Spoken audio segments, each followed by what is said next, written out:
the moon, your children. In every aspect of life, God is manifest.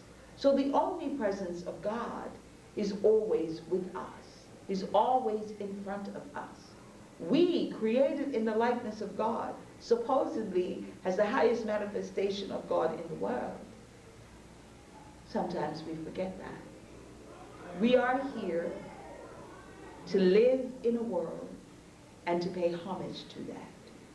The knowledge that we read in books, or more to the point, the knowledge that we live, the experience that we have, that becomes wisdom, leads us down a path where we can come to know all things. And the omnipotent side of us allows us to know that we can be all things. Maybe not in this life, maybe not in any one given life, but we can express all of God's creation, personalities. You can be a teacher, that's an expression of God.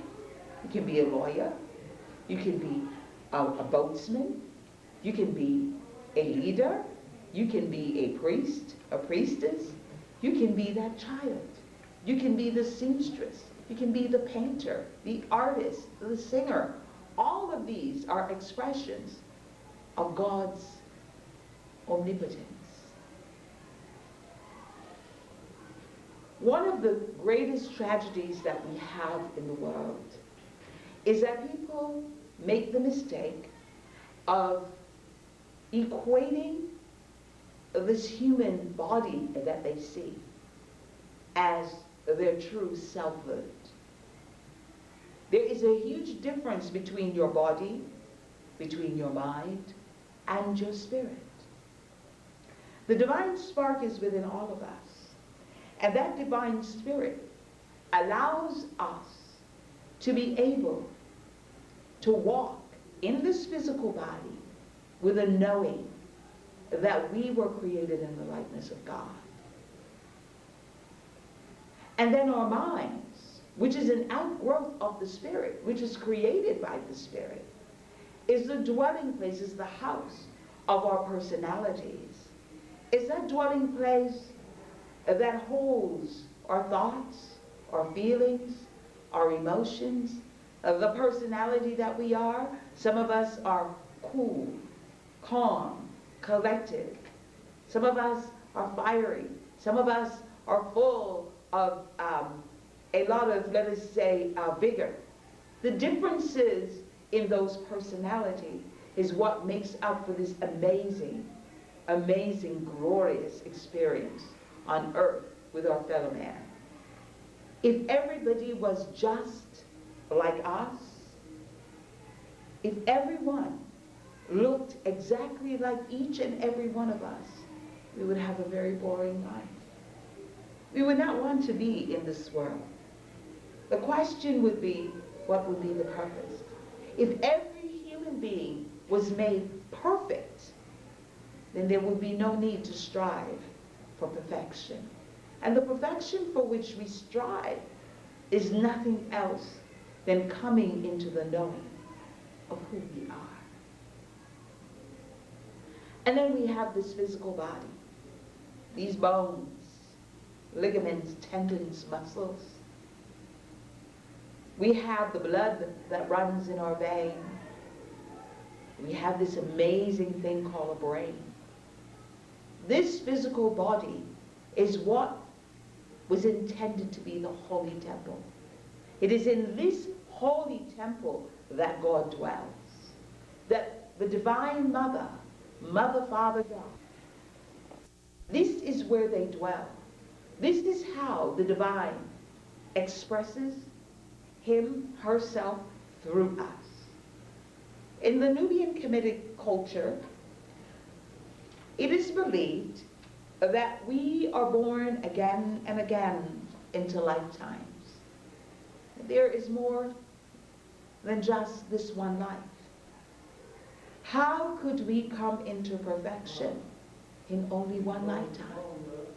There is so much to learn, There's so many sounds, expression of the divine to experience. How to be a great mother, how to be a great father, how to be a wise teacher, how to be a great elder, how to be a responsible human being within the society of man. How could you learn all of this in one lifetime? So for our ancestors of ancient Nubia and Kemet, we believe that we came again and again to experience this divine earth, to live in it, to interact with our fellow human beings.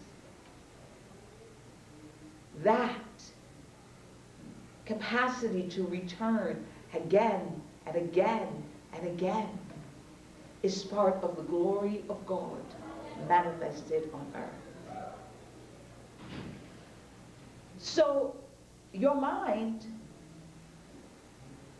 your body, and your spirit, and better yet in the order of spirit, mind, and body, are the three components that operate as one. The quest in life is to align these three, the divine spirit within you, directing and guiding all of the human processes in your life, directing your mind and its thoughts, directing your body and all of the amazing functions that the physical body goes through. In ancient of days, the person who became a doctor, meaning one who tended to the physical body, also had to be very versed and had to be very knowledgeable about spiritual matters. He or she invariably was a priest, because they recognize this interconnectedness between spirit, between mind, and between body. As a matter of fact, this has come down today in our daily culture, where in many African American churches they say, well, if something is wrong with you, we need to go and see why you're out of order with God. And if you're out of order with God, then that's the reason why you're either sick, or whether you're going a little crazy, or whether whatever it is that's happening with you. The entire process of understanding what to do with the physical body allows you to align yourself with God. The receptivity and the willingness to follow that inner directive when it is given to you is what makes for a humble human being. Great sages, prophets, holy men and women, that is what the Bible was made of. The Quran, the ancient teachings. As a matter of fact, the great Khalil Gibran, if you read his works, you will find that many of the things that he's saying were not born of the earthly mind, but of the transcendental mind, a mind that was connected to that divine spirit. So for each and every one of us, the whole idea is understanding that where you come from allows you to put your earthly experience in harmony with your God self. It allows you to align yourself and align your thoughts, your feelings, and your emotions with your God self.